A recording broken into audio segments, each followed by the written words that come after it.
and welcome to another SLP at UCLA video. Today we'll be talking about the mates function in assemblies, which is the way you're going to, put things together in those assemblies. So right here I have my, I call this top 3, and this is just a part, and I've already floated it as we showed in the last video.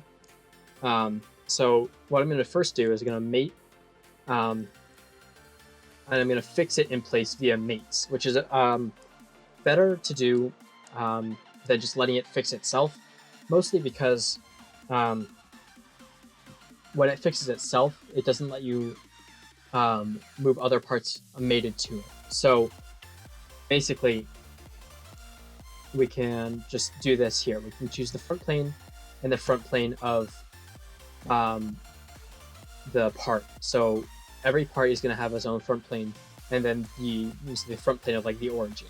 So we're going to choose that, and it's going to automatically choose the coincident mate. The coincident mate just means that they're like touching, right?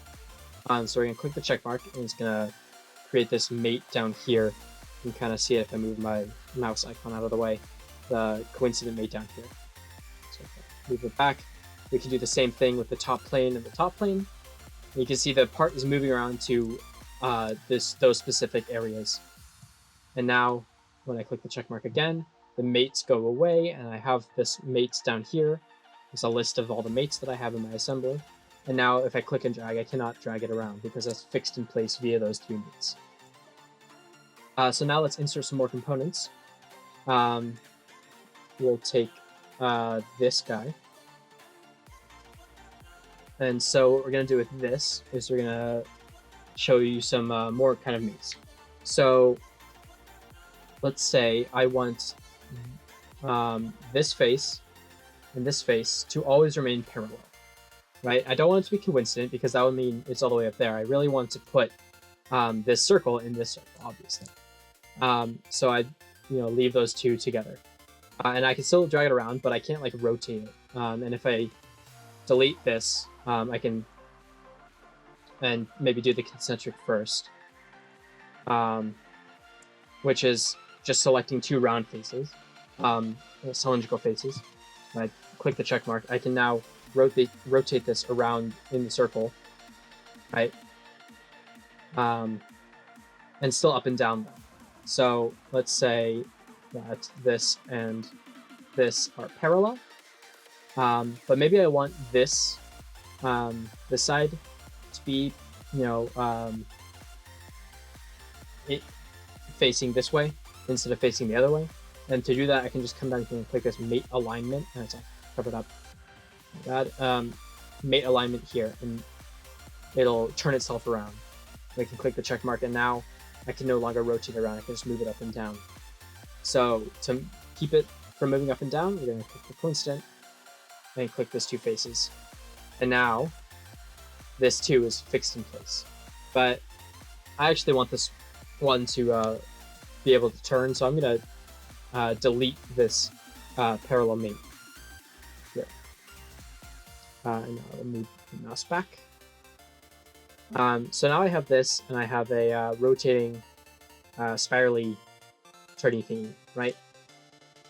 So I'm going to insert another component. I'm going to choose this guy. It's a little gear. And this gear has a cutout here. So what I'm going to do is I'm going to insert another component. And I'm going to insert my turning ratchet. These are all the best names that I could think of in the moment. So we're going to create some more mates. We're going to create a concentric mate with this circular face and this circular or cylindrical face. So now I can rotate, or I guess it won't let me rotate unless this guy's fixed in place. You'll have to take my word for it that this guy can still rotate around in his place, but I'm going to stop it from doing that by clicking these 2 faces, and these guys are perpendicular to each other. Right, and that's going to stop this from being able to turn around because it doesn't want to get not perpendicular. And you could also do that by saying that this face and this face here, or even this face, are parallel. And that's my preferred usage. I don't like the perpendicular mate because it's not as helpful for myself. So I'm going to actually do that. Mate. We can say any two faces are parallel. So maybe that face and that face are always parallel. Cool. And now what I'm going to do is I'm going to make a coincident mate here and here. But I don't want that to be coincident. I want it to be a little bit set off from coincident. So what I can do is I can click this guy here, right? And this, when I hover over, it says distance. So if I click it, it goes back to the original position it was in. Maybe I want it to be like 1 millimeter away from that, that face. So now I have this, this gear and this thing here, that's fixed in place. And I can do another concentric mate here with this, and another coincident mate here and here. And now I have this, and I can rotate this around, and I can also rotate this around. And the last one I want to show you is the tangent mate. And to do that, I'm just going to insert another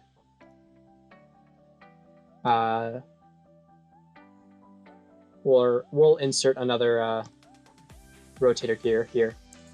And the tangent mate is basically what you would expect. You select a circular face and a flat face, and they'll become tangent. And you can do the same thing with the distance. You can click here and say maybe it's 0.5 millimeters away, and it'll be tangent, but 5 millimeters away.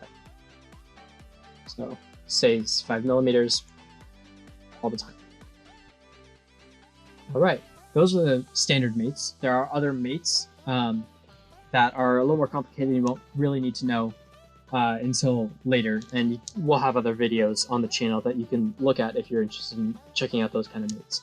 But for now, feel free to explore these standard mates. There are a lot of interesting combinations that you can make to make things move in particular ways. So I hope you learned something today. Thank you for watching and have a great day.